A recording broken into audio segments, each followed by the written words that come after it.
Good evening, and welcome to another in a series of webinars presented by the National Council of Negro Women. We're so glad that you could join us this evening. We have a very special program and a new series of webinars that we think will be especially meaningful to Black women and their families. But before we get started with our show tonight, Mr. Johannes, our communications director, will give us some instructions so that we get the most benefit from our GoToWebinar platform. Mr. Johannes? Good evening.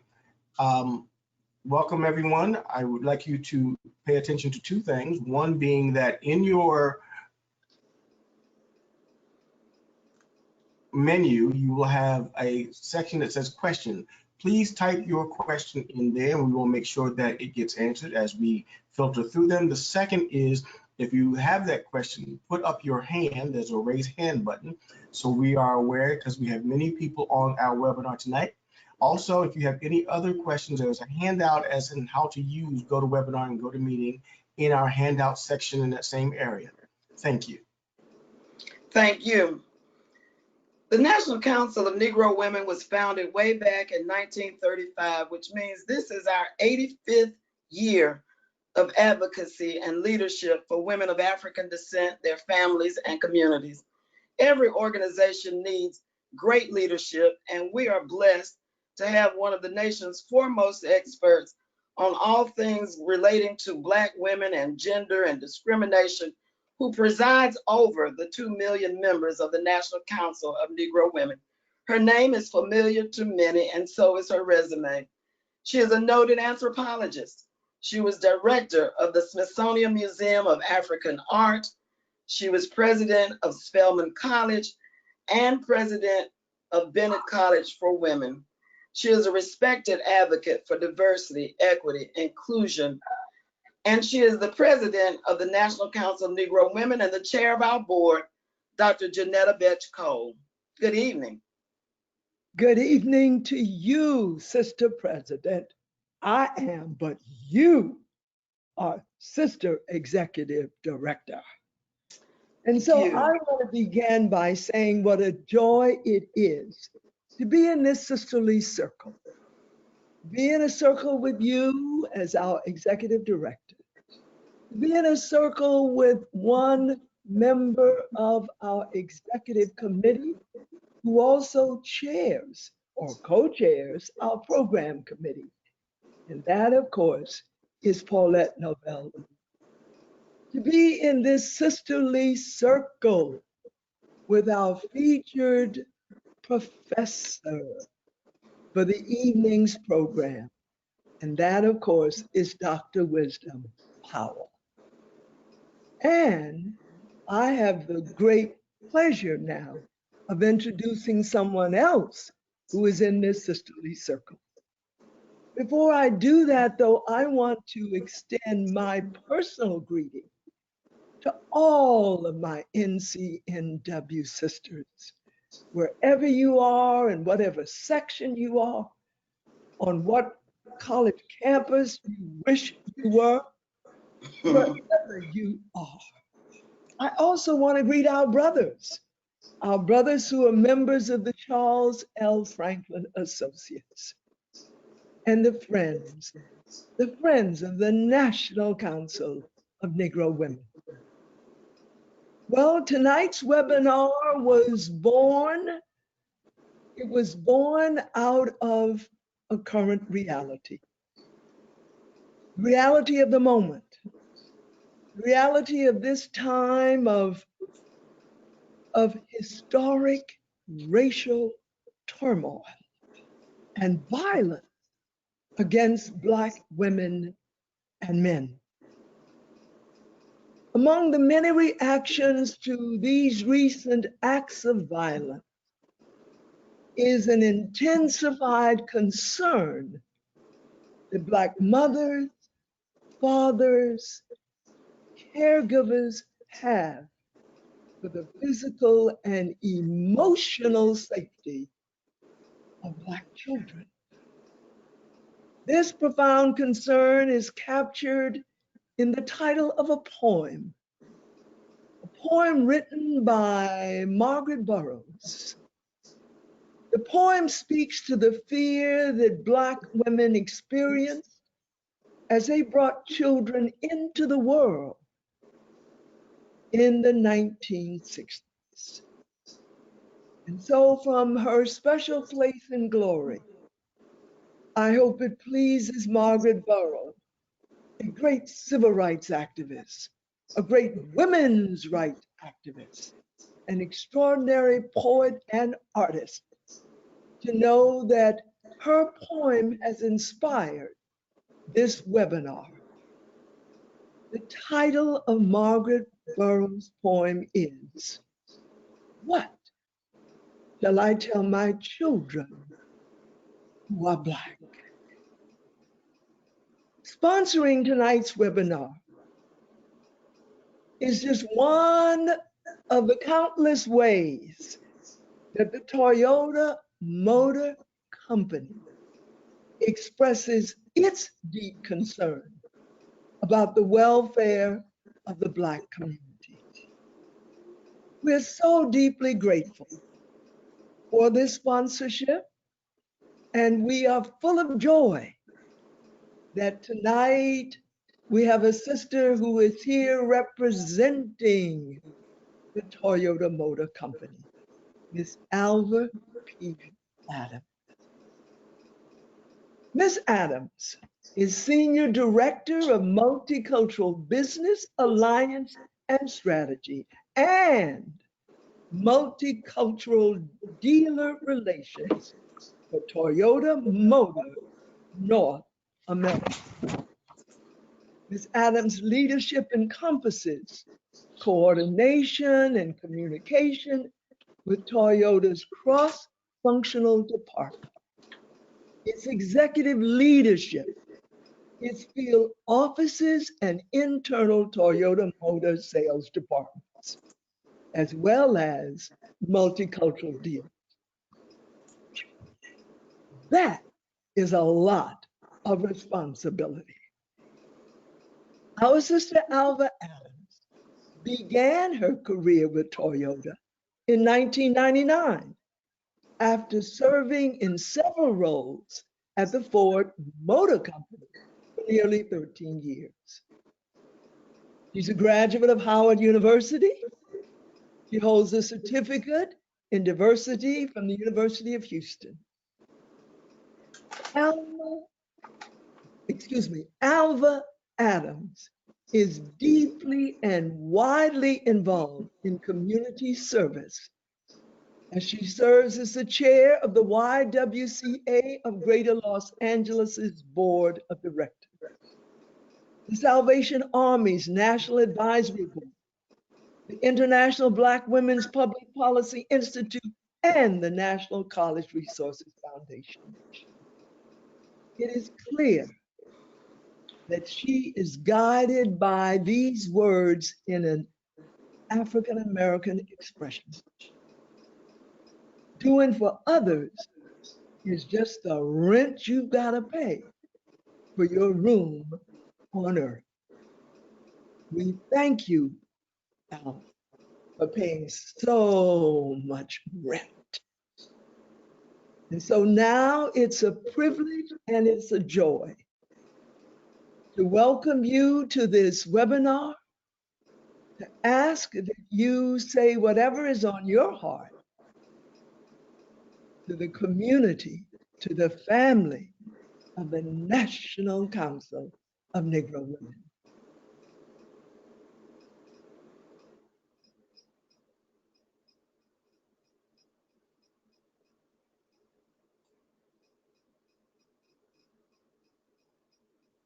We're having some technical difficulties with Ms. Adams, so please move forward. Well, since we're having those technical difficulties, I think I am going to take a moment to extend from the heart of each and every one of the more than 2 million Black women who are members of the National Council of Negro Women, to extend a happy happy birthday to the Honorable Alexis Herman. Yes, a member of our executive committee. Yes, special advisor to me as the chair and the president. Yes, our sister secretary of labor she was and always will be. But perhaps known best of all because of her unmovable and unending relationship with the iconic Dr. Dorothy Irene Wright. Happy birthday, Honorable Sister Alexis. Now I turn to our Sister Edie, who has now the privilege of introducing Sister Dr. Powell. Thank you, Dr. Cole. And certainly we do wish Honorable Alexis Herman a wonderful birthday, and we hope that celebrating it here with us on this very special webinar that was at least in part her brainchild is a nice way for her to celebrate her birthday. You can see that Dr. Powell is of gracious and beautiful and youthful appearance, but don't let appearances fool you. She comes to us eminently qualified to tackle the subject matter that we will discuss tonight. She is director of the Health Disparities Institute and associate professor of psychiatry at the University of Connecticut. Formerly, Dr. Powell was associate professor of health behavior at the University of North Carolina at Chapel Hill School of Global Public Health. One of the things, unfortunately, that we have learned through this pandemic is that the health disparities are rampant and that they target the African American community disproportionately. That work in health disparity has been the crux of Dr. Powell's academic career. She served as associate director of the Center for Health Equity Research, faculty member at UNC's Lineberger Comprehensive Cancer Center, and director of the UNC's Men's Health Research Lab. In 2011, she was appointed by President Barack Obama to serve as a White House fellow to Secretary of Defense Leon Panetta. In this role, she provided subject matter expertise on military mental health, PTSD, suicide, and military sexual trauma. Her community-based research focuses on the role of modern racism and gender norms on African American male health outcomes. Who better to speak to health inequities as they present themselves in this current time? She has published numerous peer-reviewed articles and book chapters, including ones in the American Journal of Public Health, Journal of General Internal Medicine, Behavioral Medicine, and Child Development. As if being a White House fellow was not enough, she is an American Psychological Association Minority Robert Wood Johnson Foundation, Kaiser Permanente Birch Institute of African American Research, and Ford Foundation Fellow. A lot of people put a lot of confidence in this young woman. I can't wait to hear what she has to say. She received and earned, she didn't receive it, she earned a PhD and MS in clinical psychology and a master's in public health from the University of Michigan at Ann Arbor. She serves as chair of the APA's work group on health disparities in boys and men and is co-chair of the health committee for President Obama's My Brother's Keeper initiative in Durham County. In recognition of her public service to boys and men, she received the American Psychological Association's Distinguished Professional Service Award. Please join me in welcoming and lend an ear to Dr. Wisdom Powell. Thank you, Dr. Powell.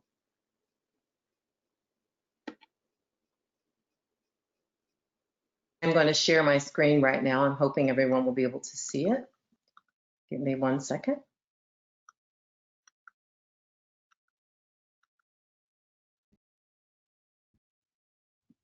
Are you able to see the screen? Yes. Okay, great. Let me go here.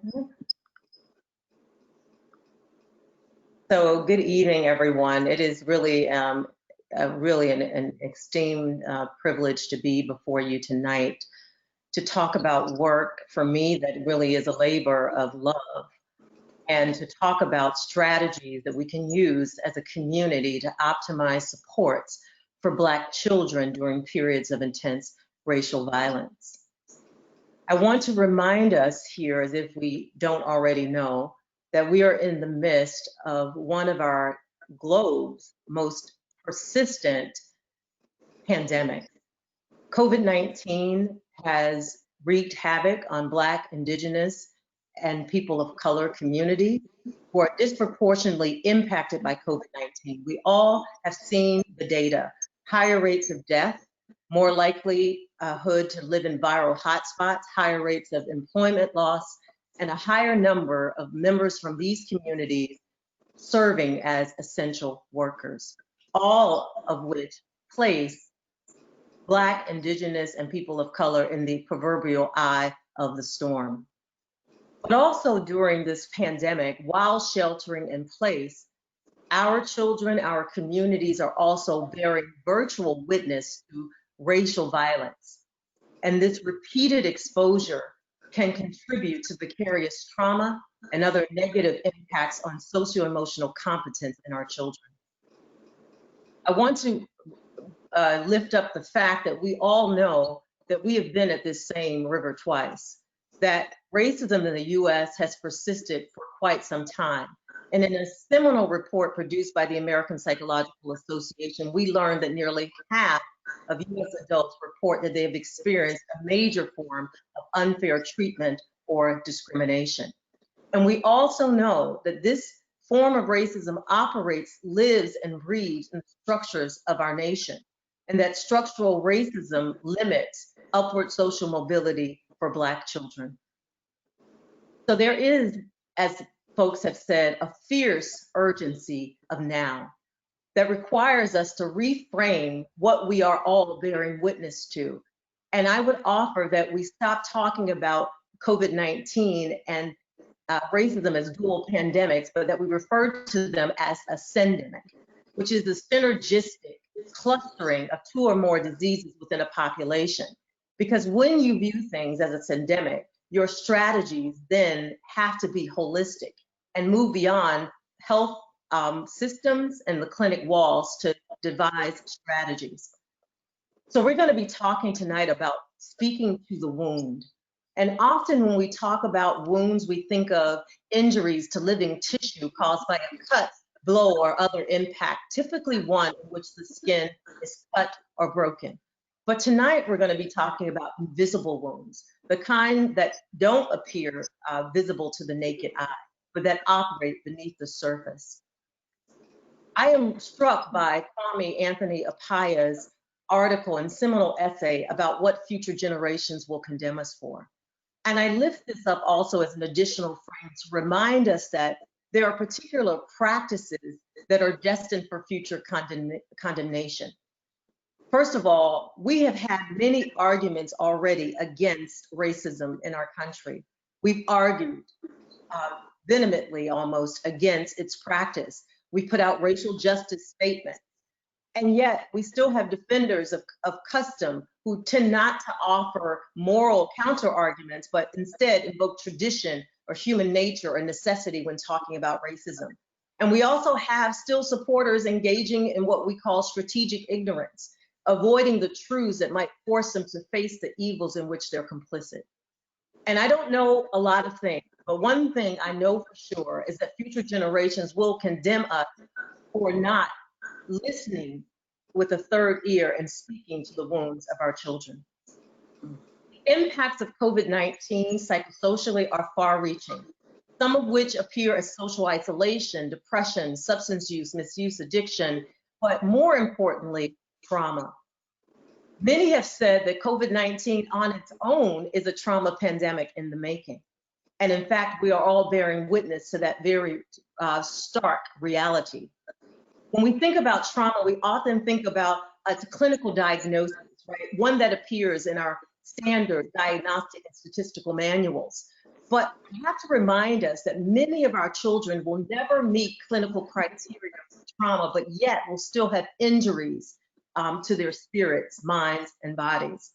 We know a lot about the biopsychological impacts of trauma, that the trauma can alter individual genetic blueprint, that it can increase risk for mental health issues and other substance abuse and misuse, that it can enhance chronic disease risk, impair immune system functioning, and decrease capacity for adaptive self and emotion regulation. But we also must know that trauma can impact learning and academic performance of our children such that they exhibit disruptions in the ability to learn, retrieve, and process verbal information, that they can have challenges with verbal problem solving, and that difficulties organizing materials sequentially or reading difficulty and communication challenges can settle in our children when they are trauma exposed. They can have challenges with goal setting and planning. But Black children face also, in addition to these sort of normative developmental challenges, Black children face unique racialized stress and violence that can compromise socio-emotional well-being and increase trauma risk. I think it's important that we always level set definitions around what we're talking about when we say the word racism. Racism, simply defined by the incomparable Dr. Kamara Jones, is defined as a system of structuring opportunity and assigning value on the social interpretation of how individuals look phenotypically. It is what we refer to as race, but it can also operate institutionally at a personal level, and it can also be internalized. We often talk about racism as happening in the everyday occurrences of individual life, as brief, subtle, and ambiguous, commonplace, verbal or behavioral indignities, sometimes referred to as microaggressions, micro-invalidations, or micro-assaults. But I also like to go to a definition provided by Ta-Nehisi Coates, which really gets to the heart of the matter of how racism impacts the physical and emotional integrity of individuals. He says that racism is a visceral experience, that it dislodges brains, blocks airways, rips muscles, extracts organs, cracks bones, breaks teeth. And I think it is this kind of truth-telling about racism that we need in this moment, in this time, if we're truly going to speak to the world. There was a seminal special issue produced by the American Psychological Association documenting racial trauma and all its myriad manifestations, which I would encourage folks on this webinar to pursue.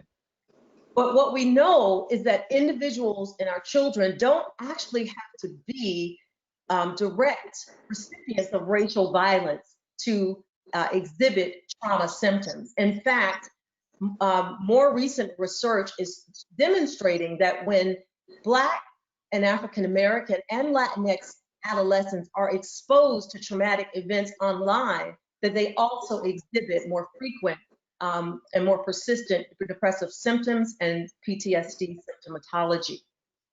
As we are thinking about how do we talk to our children, how do we help them heal, it is important for us to remember that our children exhibit differential responses to the traumas that they're being exposed to, that there are gender differences in how individuals respond to racial violence. So we know from data that when women and girls experience trauma, that they will use strategies like emotion-focused coping. They will seek social support, and they tend to tend and befriend. But boys and men in our communities often generally will use fight or flight strategies, problem-focused coping, withdrawal from social support, all kinds of strategies that can heighten trauma symptomatology. But we also have to talk about some of the messages we send to our children in our community, to our women and girls, the messages around being superwomen.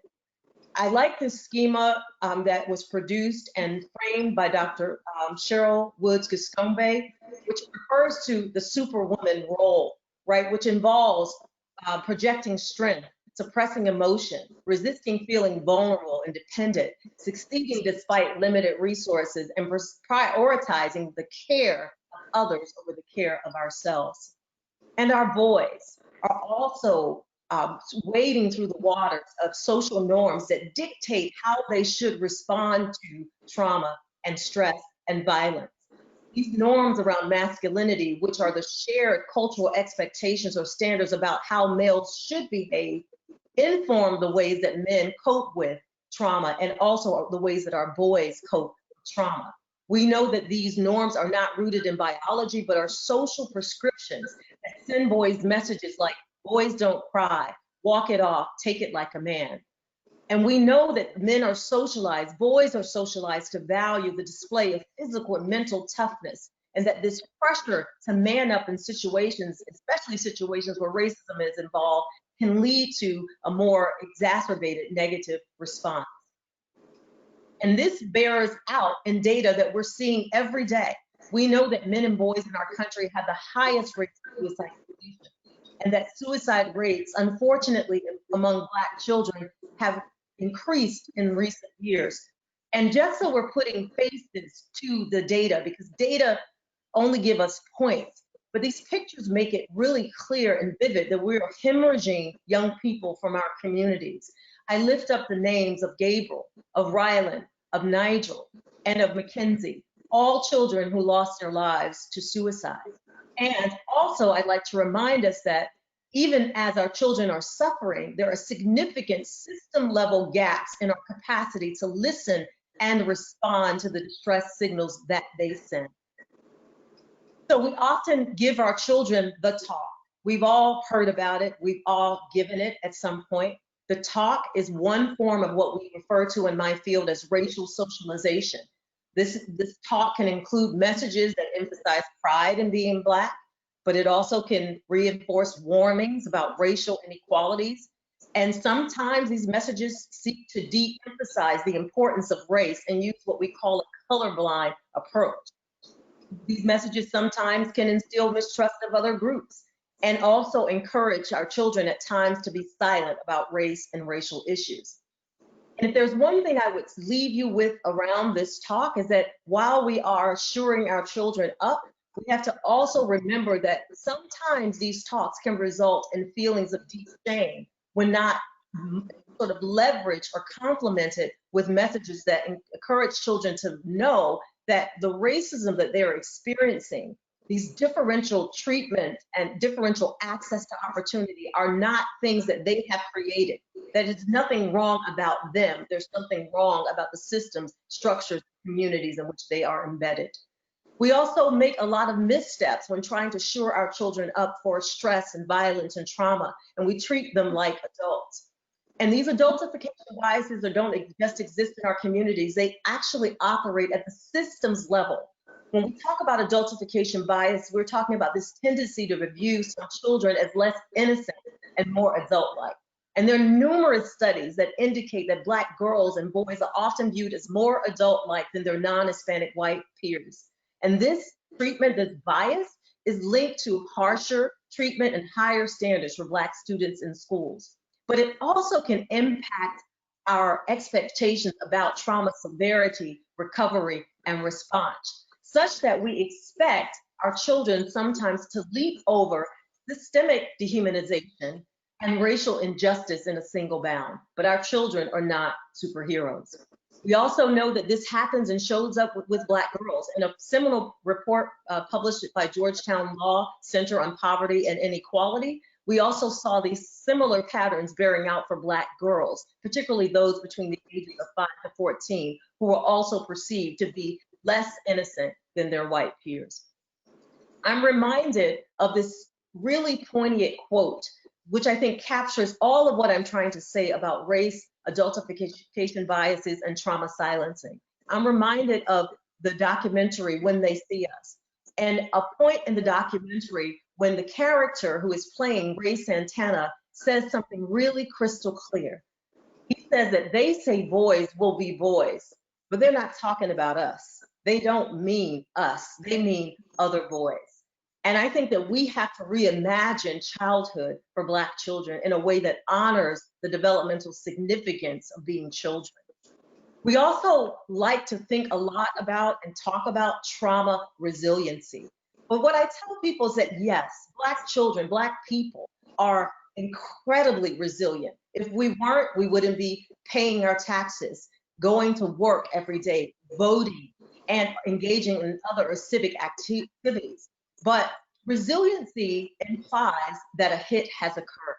And so while we're focused on the bounce back, we have to also honor the hits that our children are taking. Because resilience and positive adaptation can exact an emotional toll on Black children. And on this slide, you see the picture of Khalif Browder, the young man who spent over 300 days in solitary confinement on Rikers Island after being accused of stealing a backpack. He is emblematic for me of all of the ways that systems fail our children over and over again when they're faced with racialized forms of trauma. Now, Khalif was not the victim of the kind of racial violence that we're talking about today, but if you imagine systems as traumatizing, as exerting structural violence against Black people, then you can see systems of mass incarceration as also agents of racial trauma. And we saw with him that even as we observed his bounce back, that months later, he committed suicide.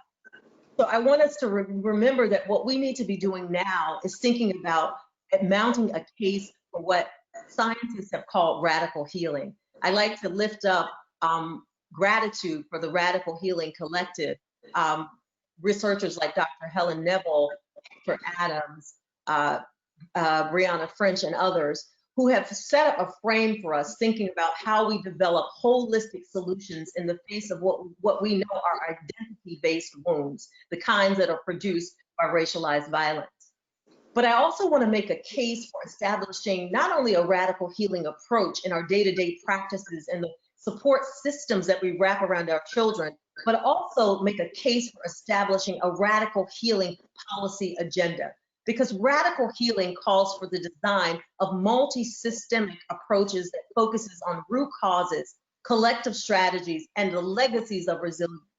Applying this kind of framework to policies that we design to support our children in their healing, move beyond creating those that simply help us cope with long-standing racial disparities and inequities towards ones that might lead our children to heal, grow, and thrive. Setting a radical healing agenda will force us to move from simply being trauma-informed to knowing about all the ways that racial trauma unfolds, towards an approach that centers holistic healing and teaches our children that they are more than the sum totals of the traumas and the racialized violence that they confront. Setting a radical healing agenda means providing comprehensive wound care, to use a medical analogy. It means focusing in on enhancing socio-emotional competence and self-regulation, that capacity to know what you're feeling emotionally and to be reflexive that you deploy your emotion. But also focusing on helping our children develop a more integrated gender role identity so they're not bound by superwoman schema or myths of macho. And those things don't govern the way that they react to and respond to stress and violence. But we also have to increase the capacity of educators and administrators to detect the trauma that our children are facing. I worry, as many others do, that often what we see in our classrooms that we say is problem, a behavior, or lack of attention span or drive is actually undetected, undertreated, undiagnosed trauma. We have to also increase not just this kind of capital that wraps pride around our children, but bridging social capital that connects our youth to opportunity. And we have to address the broader social structural inequalities that give rise to negative outcomes in the aftermath of racial violence exposure. We will not be able to radically heal our children if we don't focus on meeting their unmet social determinants of needs. Disrupting those processes in the places where they live, work, play, pray, get educated, and get healthcare is essential to radical healing. We also need to be establishing healing-centered multi-sectoral alliances and partnerships. This is an all hands on deck issue. We need everyone around the table aligning strategies, amplifying collective impact, increasing, leveraging, and coordinating investments, and enhancing youth and community-led policy action. In the state of Connecticut, we are taking this radical healing agenda very seriously, and we are using innovative approaches. Business as usual will not work here. We have to use new strategies, new approaches to ensuring that our youth have their voices centered and amplified. So we are using art-based strategies and leveraging this art to bring community to tables, common tables, to talk about racial trauma, violence, behavioral health, and other issues that are affecting our communities. We are trying to help people see the joy in our children, to reimagine not just Black boy joy, but Black girl joy, joy in our children, to see the light in their eyes that we see when we see them. We are focusing in on trying to create healing-centered schools. We are all hearing all kinds of conversations about what we need to do to reform schools. And we know that our children need art in their schools more than they need law enforcement. They need recess in their schools more than they need law enforcement. They need caring adults in their schools who will rise up to meet them at their highest intentions for radical healing. We need to create not just safe spaces, but brave spaces for racial trauma healing and recovery. In the state of Connecticut, we are conducting and holding intergenerational dialogues that bring youth and elders together to talk about what youth need, what elders hear youth saying their need, and what systems can do to align themselves with our healing intentions. Because Black children will not be able to hope or cope their way out of racism and racial violence. Systems have to change, policies have to shift, practices have to be reimagined. We have to listen to the voices of youth who are telling us to trust them, that they are always having to react, that they put on the mask as they walk out into the world, that they're seeking alliances with elders who will meet them with the energy that wisdom should bring to youth vibrancy. Every significant civil rights movement in our country has been youth-led. And so we owe it to them to trust them to rise up in this moment and to invigorate our nation and hold them accountable to the social contracts that they have breached. But healing our children in the midst of racial violence also requires, at the very basic minimum, for us to reimagine them as vulnerable to suffering and, most importantly, worthy of our protection. So to optimize supports for Black children in this moment and in moments beyond, we have to be willing to speak to their wounds.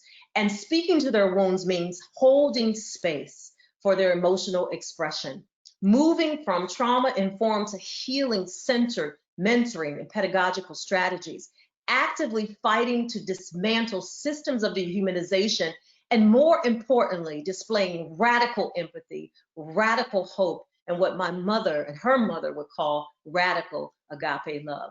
I want to thank you for this opportunity to share, and I'm looking forward to a robust and rich discussion.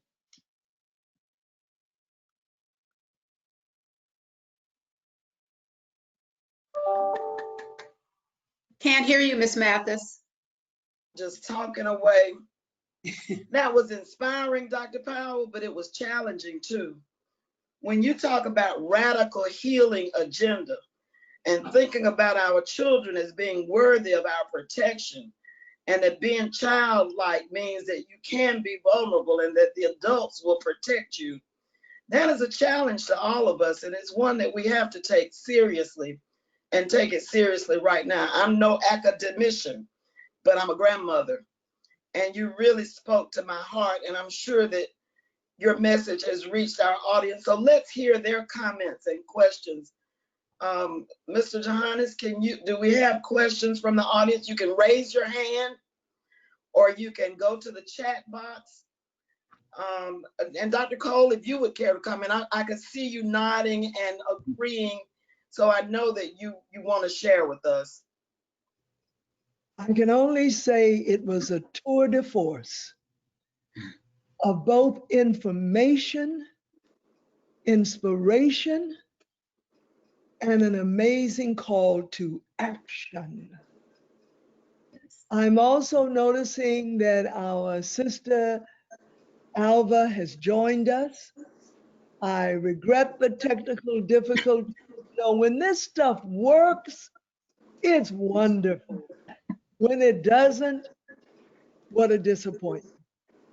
And so if we could take just a moment, Sister Edie, Certainly. before we open up for questions, and there must be many, and you're going to hear praise songs. I'm sorry, Sister Professor Dr. Wisdom Power, you're going to hear praise songs about your presentation. But before, Sister Alva, I did a pretty good introduction of you, which you didn't hear. Yes, I heard you. You Like, did. thank you. Good. So would you greet us, please, on behalf of Toyota Motor Company? Yes. Good evening. Good Um, evening. this has been a pleasure listening to all of this. So, on behalf of all of the Toyota's team members, dealers, and suppliers and strategic partners across North America, it's my pleasure for all of us to have been a part of this great webinar tonight. We're proud to continue to support the National Council of Negro Women with their mission and outreach. So thank you. Tonight's webinar was a perfect topic, something that we all need to hear. There are definitely relevant issues Black women face, and it will help them to be able to empower their families. We're dedicated to diversity and inclusion, and so we are pleased to be a part of the stitch in the fabric that strengthens our community. So it's very important that we address these issues and continue to be a part of organizations like National Council of Negro Women to make sure that we are addressing these issues to the communities in which we live in. Very, very important. And this was very personal for me as well. Being a mother of 3 daughters and 2 grandsons, this webinar was particularly interesting because I do have my own concerns of having 2 grandsons and having young daughters and son-in-laws as well. These are unprecedented times, and our children are looking to us for answers. And we must protect the future. They are our future, they are our leaders. And we must invest the time to make sure that they are going to be okay and that they will be able to stand strong through everything. So I just want to say thanks to everyone. Thank you, Dr. Cole, for that great introduction. Thank you, Janice Mathis, Esquire, for all of your assistance. And Dr. Powell, thank you for all of your wisdom and knowledge that you shared with all of us tonight. It's so appreciated and so very much needed. Thank you. Thank you. Thank you. Okay, our first question is, how would you suggest we develop programming at the NCNW section level to address this with our youth? That is a really great question. I think, one of the things we have to do is to figure out how we're going to create more access to mental and emotional health support for our children. There is a critical gap in our workforce capacity for providers of color. I can't tell you how many phone calls I get from people around the country seeking to find a therapist or a mental health professional who can support their children. I had mothers and grandmothers and fathers come up to me after talks with tears in their eyes because they were not sure how they were going to support their children. So I think we need to really coordinate some ground troops for support for our children. And we're not going to be able to train enough mental health providers with PhDs and master's level degrees to meet our children in this moment. But we do have at our disposal community health workers. And we have a model now in our country for leveraging community health workers who are lay health professionals who are trained, who are community members, trusted community members on the ground, who can serve as bridge builders, if you will, between families and systems. And I would argue that we could actually create a mental health first aid kind of approach at a chapter or section level that could help to enhance at least immediate triaging of symptoms and provide ready access to referral services. So at the section level, I mean, I think even just compiling a list of available providers in your area and that catchment area would be critically helpful. I think that alone would provide a resource directory for folks. But more importantly, I think we have to push legislative officials to figure out how we're going to reimburse community health workers in a way that allows us to employ them and to deploy them to communities where there are the greatest needs. We also need to be working and pushing for policy and system change within our schools. I'm a critical component, opponent, if you will, of simply, dropping school resource officers in our schools who are really bringing in practices and strategies that are similar to law enforcement. Now, I'm not arguing that, as an organization, you should push for the firing of those folks, because many of those people are Black and brown people who need jobs. But I'm arguing for pushing for retooling and reschooling of those professionals so that they can develop new capacities, structural competence, if you will, to support our children, because they have the highest touch with them when they are in schools. But I think we have to really figure out what we're going to do in the midst of the pandemic, as children are still largely in physical distancing situations. And so we have been pushing here on the ground for better access to telephonic and telehealth services, ones that are private and actually easy to accept, because we know because we know a lot of children in communities of color and Black and brown communities don't have access to broadband.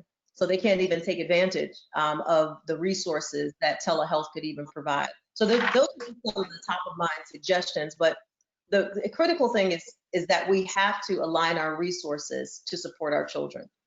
Your budgets reflect what you value.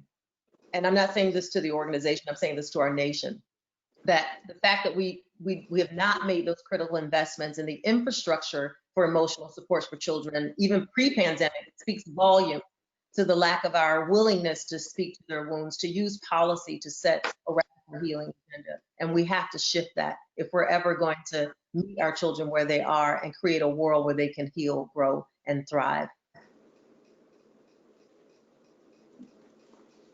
All right, our next question is, and I ask people, if you're writing questions, please be succinct as possible. This author wants to know,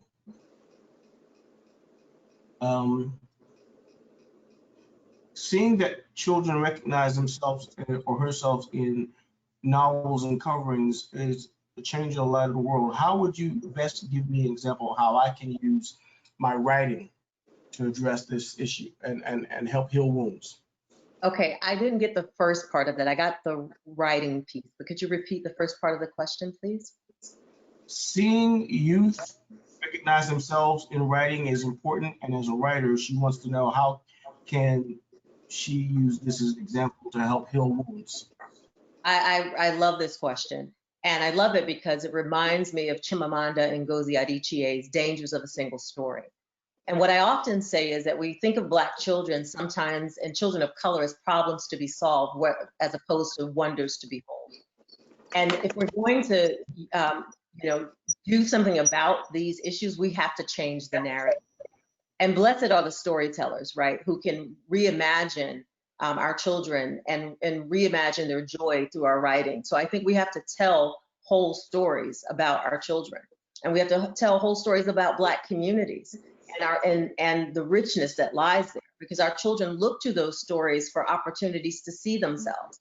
It's not missed on me that as a child, I watched the Jetsons. You remember that cartoon? And the Jetsons, if you can recall, there was not a single Black or brown face in that cartoon. And what that said to me was that they're not imagining that we're going to be here in the future, right? So stories have the power to align, misalign, and to replenish and restore. So I would say keep telling whole stories about Black children, about their worth, their dignity, and their humanity. Great. The next question is, when should we have the talk with our children? My 6-year-old and his friend at school were called the N-word. So this is also a question that we get a lot, and I'm going to reflect on something that I've heard from Dr. Howard Stevenson, a real comrade of mine in this space. And he says, you know, not talking about race is okay until it's not okay to not talk about race. And so I say that tongue in cheek, but the gist of this means that we think that our children are not recognizing and understanding race, racism, and racial differences, and they are. And so I think we have to tell the truth in developmentally appropriate language about what's happening. Because if not, children will make up what they think is happening. And we all know how that goes. So for a 6-year-old who's already being confronted with the realities of race, I think we would be remiss if we were to avoid leaning into that conversation. But the question is how you have that conversation. And so I think that it's important that we ensure that our children recognize that being called the N-word has nothing to do with their value and their worth. The use of that word and the problematic ways in which it colors the perceptions of people is about the person using it. It says more about their moral failings than it does about yours. That in fact, we have to shore our children up with those kinds of messages, because developmentally, they can't distinguish between blame.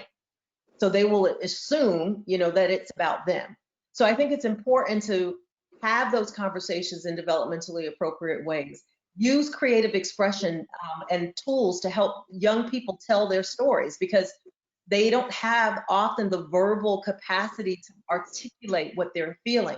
Also, locating emotional and interior pain is more difficult at younger developmental stages. So we have to give them language and tools to express. But most importantly, we have to hold space for what they're feeling. Because often as parents, we get a little uneasy when these issues come up, and we want to just make sure that our children come home safely, or that they are prepared for the battle. But we also, while we're fighting those necessary fights, we have to be willing to pour love back in, right? Because racism edges love out, right? So we have to pour love back into the spirits of our children, and we can do that through developmentally appropriate conversations with them, and listening to them with a third ear, watching how they're behaving, because sometimes children won't tell you how they're feeling. They act out how they're feeling. And this is particularly true of boys, who use more physical expression and aggression to reflect emotional pain and shame. Dr. Cole, being a former university president, how do you think we at HBCUs should invite more awareness of mental health?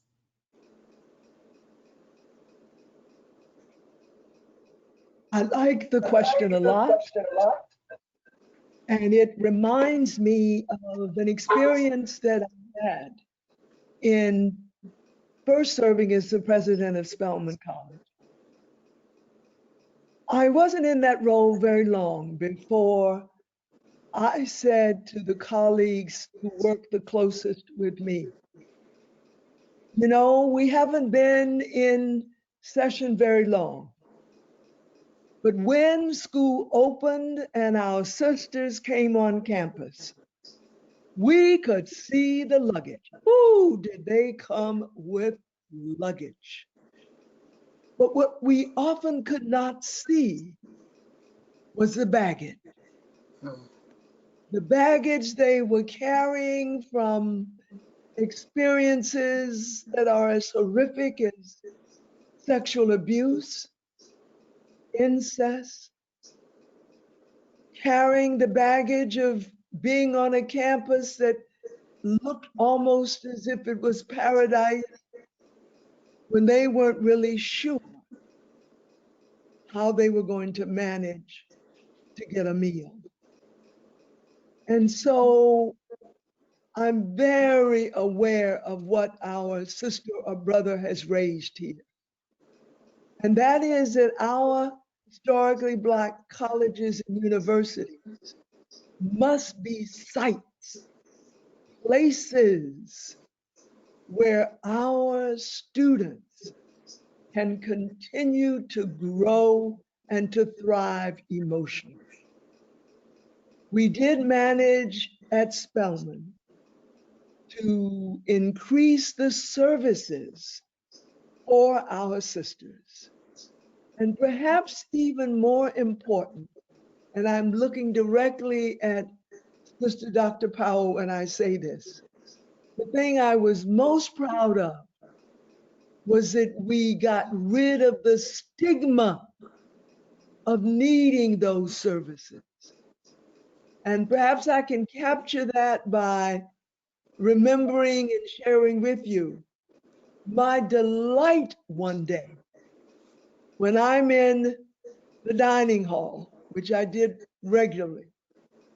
And from across the dining hall, I'm getting, "Hey, Sister President." And so I'm waving back and she shouts to me, "I'll come see you soon, but I gotta go see the counselor." It was all right for her to say, and even to say publicly, that her emotions, like her intellectual ability, were being cared for.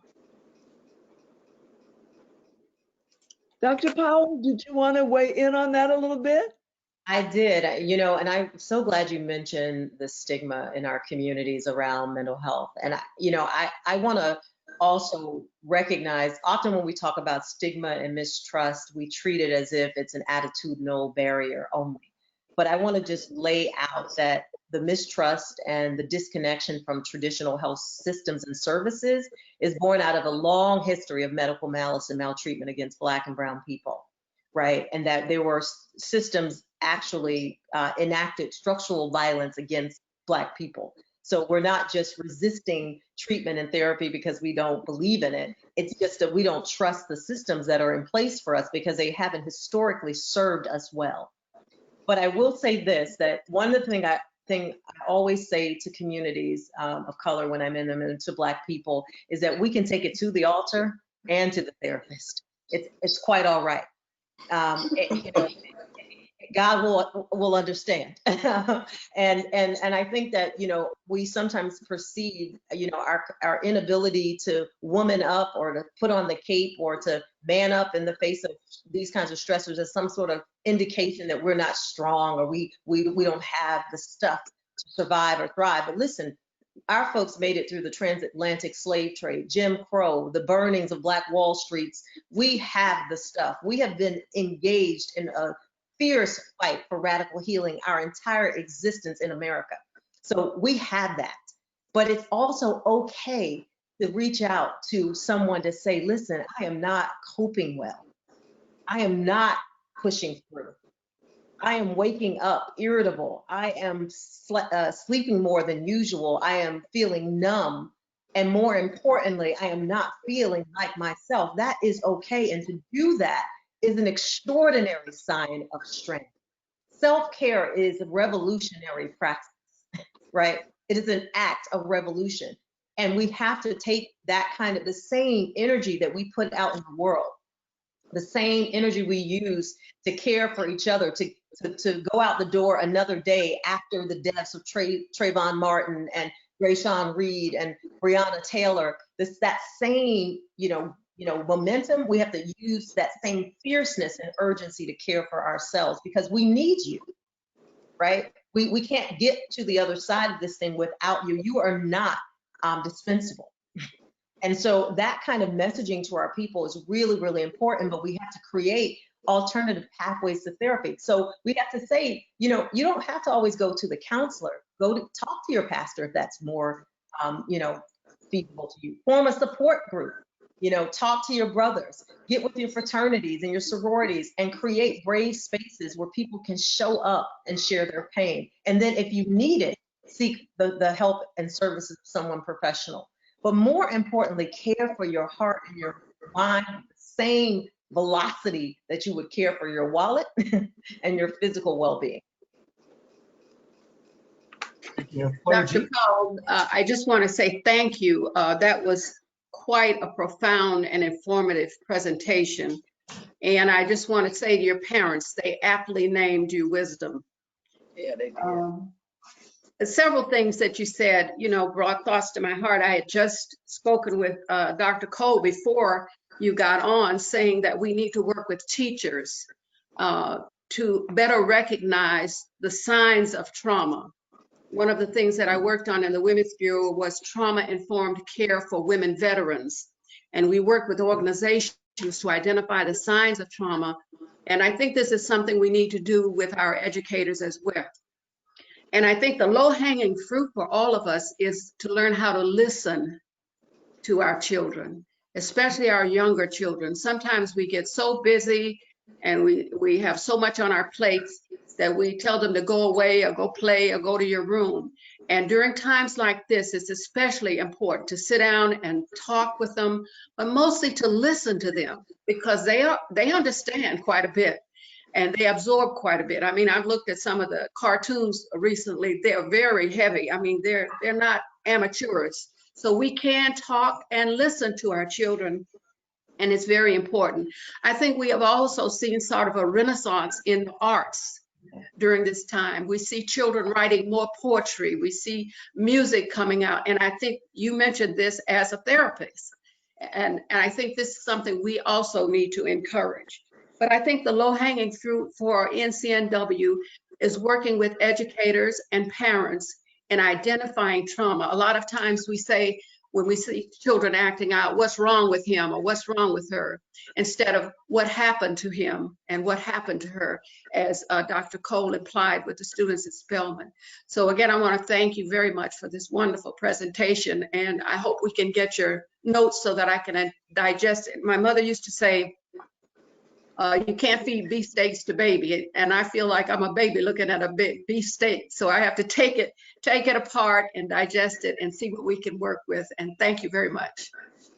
You're so welcome. And I love that you mentioned and lifted up the possibility of working with schools, because I've been doing a fair amount of professional development training for schools in the Northeast. And what I found, I walked away from those seminars really inspired, because I do think educators, you become an educator because you believe in the power of knowledge, and you also you love the children and the youth that you're serving. I mean, you shouldn't serve anyone you don't love, by the way, but I imagine that that's what's leading people there. And so I would say the intentions are there, but I also want to recognize that systems and structures have to also match the energy that teachers are putting forward, because educators expend a lot of energy, and we subject them to a lot of trainings, and we expect them to, be a lot for our children, right? To be the nurse and the counselor and the educator, and that's all great. But what I would also argue is that we need to deploy more resources into schools to support teachers in their pedagogical missions, so that the children can hear the lessons.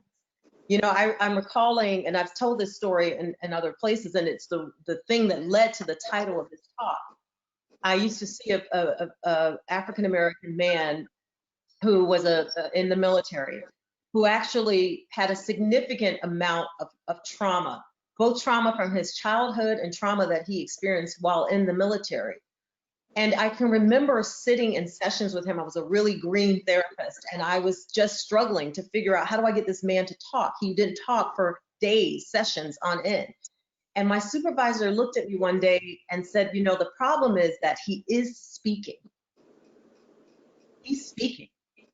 You just need to listen, and you have to speak to his wounds. So our children are speaking. They're telling us what they need.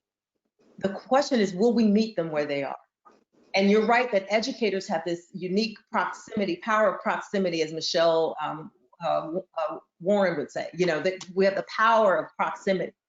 But we also have to recognize that there are other folks in the ecology of schooling systems that can support children. And we have to make the necessary investments in the structural resources. So we have sustainability around these resources. So it's not dependent on one champion teacher who happens to get it, but we have to institutionalize and structuralize this knowledge so that it lives beyond the educator who's currently in the classroom.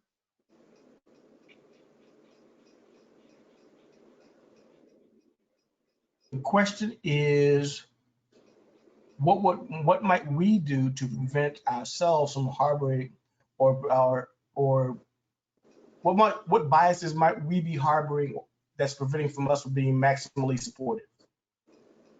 We can get that out. So, the interesting thing about racism, I talk about racism also as a virus, and I also talk about it as carbon monoxide, right? Odorless, difficult to detect, but noxious, right? So we all breathe it in, which means that we have also internalized some of the very myths that people have told about us. So sometimes those biases, internalized biases that we hold about our own people, can prevent us from seeing the wounds in other people and can prevent us from responding in kind to our children in ways that are supportive. We can sometimes expect them to get over it. The adage, I walked 5 miles, to school in the snow and carried a backpack and, milked the cow on the way, whatever we tell them, all those stories have the tendency sometimes to minimize the pain and the experiences of our children. So we have to be really careful that we keep our own biases in check, so that we are prepared and open to what our children bring to us. And sometimes, our children reflect our own wounds, and they will call us to the threshing floor, as they speak, because their pain will compel us to seek help for ourselves. I'm struck by the number of times I've had families come in and bring a child and say, this child is suffering, can you help this child? And in the end, it ends up being that the family is sick, right? That the family system needs support. So I think that we have to be honest about ourselves. And as we're trying to seek healing for our children, we should be radical in our approach to healing ourselves. Because when you do that in concert, the whole family can be whole. And we don't put the weight of the family's healing on the shoulders of our children. What books can you recommend by Black novelist poets that will help give Black children and young teens more information about the talk? Wow, that's a great question. I have a whole list of references I probably could list, but I think it depends on where the child is developmentally in their understanding. For adolescents and young adults, emerging adults, those folks who are transitioning to adulthood, a period where there's extreme developmental vulnerability for trauma, I think you can recommend books like Ta-Nehisi Coates, right, that actually get to the root of what it's like to be Black and male, or Black and female in society. Like, they need those truth-telling pieces. I also think that our children should be, adolescents and young adults should be reading Baldwin and other, we need those critical lessons, right, to help shore us up and to remind us that we have, as Heraclitus told us, been at this same river twice, right? That there's a history there. There's a deep well and a reservoir of knowing and understanding. I'm a big fan of Toni Morrison, not the easiest to read for young children for sure, but for young adults, I think also great. I think that we should be compiling books. We also have Ibrahim Kendi's whole selection on anti-racism, which I think are great books to get children started in thinking about the concepts. But we also need books like, and documentaries like Hair Love, right, to inspire joy and reflecting on the beauty that lies within our children. So they need a mix of those resources, but more importantly, they need to be exposed to images and language that showcase the beauty of who we are and that tell the whole story of where we're from. You know what I mean? Not just where we are and where we're from, but where we're from, like where our history resides. Because those stories are the ones my mother told me. Those are the stories that lifted me up out of my public housing community and pushed me forward and made me believe that I could achieve something. We forget about the critical importance of those kinds of lessons now because we've gotten further removed from our history and those appropriate history lessons. And there's nothing like history to teach you about who you are and your capacity to heal. One of the things that I've run across in the past couple of days is a podcast for young children called Hey Black Child. And it's an interaction between a young girl about 11 years old and a young boy about 8, talking with their mother about various topics and concerns that they have. And they talk about Black history and other things concerning children. So I would recommend that to people for young children. How can the clergy and the church partner with organizations like NCNW to fight against racism that will help our children heal spiritually, mentally, and emotionally? So I would also, I love this question also because I was raised in a really religious family, and one of the things that occurred to me early on was that one of the reasons I love my church was because the theology was liberationist, right? So meaning that it was wed to an idea that activism, which started and was propelled forward by the Black church, was the center force of how I made my connection to the divine. And what I would lift up for faith-based organizations is to start ministries around mental health and around issues of emotional support, and to really help bridge that divide that sometimes people feel, or that tension, to resolve that tension sometimes people feel about seeking professional support, and feeling like they're somehow not trusting God or not leaning on God if they do so. Ministers can really, and clergy members can really help to normalize, if you will, and to reduce the stigma around mental health seeking. We're working right now in the state of Connecticut with an amazing organization, the Ministerial Health Fellowship and Alliance. Shout out to Reverend Robin Anderson, my comrade on the ground in this work. And she is an exemplar of what faith-based institutions can do when they embrace this idea about advancing health equity and racial justice. And so I think faith-based institutions have a lot of power and prominence in Black and Brown communities that could be leveraged to bring people to supportive services, and also to create wraparound supports and ministries within those settings for people who may not be as comfortable, if you will, going to see a traditional therapist.